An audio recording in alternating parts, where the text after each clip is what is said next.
एक नौजवान युवा लड़का था, लेकिन बेरोजगार था। नौकरी के लिए काफी मशक्कत कर रहा था। तभी उसे किसी कंपनी की तरफ से कॉल लेटर आता है कि कल आपका इंटरव्यू है और आपको आना है।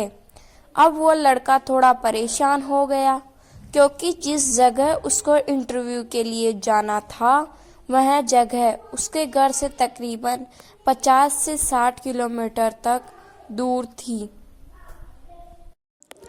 और वह बेहद गरीब परिवार से था, इसलिए उसके पास जाने के लिए भी पैसे नहीं थे। लेकिन उसको जाना तो था, नौकरी उसके लिए जरूरी थी। जैसे तैसे उसने 50 रुपयों का बंदोबस्त किया और घर से निकल पड़ा और वह चौराहे तक पहुंच गया।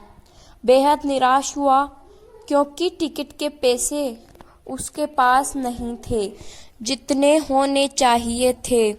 तभी उसको पास में एक मंदिर दिखाई देता है और वह उस दिशा में चला जाता है। तभी वहां उसकी नजर एक भिखारी पर पड़ती है, लेकिन वह उसको नजरअंदाज कर देता है। मगर भिखारी उसको परेशान कर पूछ ही लेता है कि आपको शायद कोई परेशानी है, मैं आपकी क्या मदद कर सकता हूँ।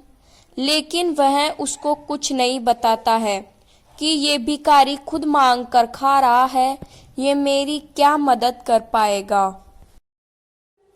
लेकिन भिखारी बुजुर्ग था, तो उसके 2 या 3 बार पूछने पर लड़का मजबूर हो गया ये बताने के लिए कि उसको समस्या क्या है। तो भिखारी ने उसको बोला, तुम ये 500 रुपए लो और जाओ अपना इंटरव्यू दो। वैसे भी मैं सिर्फ दवाई के लिए पैसे इकट्ठा करता हूँ और जो बचते हैं उनको दान पेटी में डाल देता हूँ, इसलिए मेरे ये पैसे ज्यादा काम के नहीं। शायद तुम्हारी कोई मदद कर सकूं तो मुझे भी खुशी मिलेगी। अब वो वहां से निकल जाता है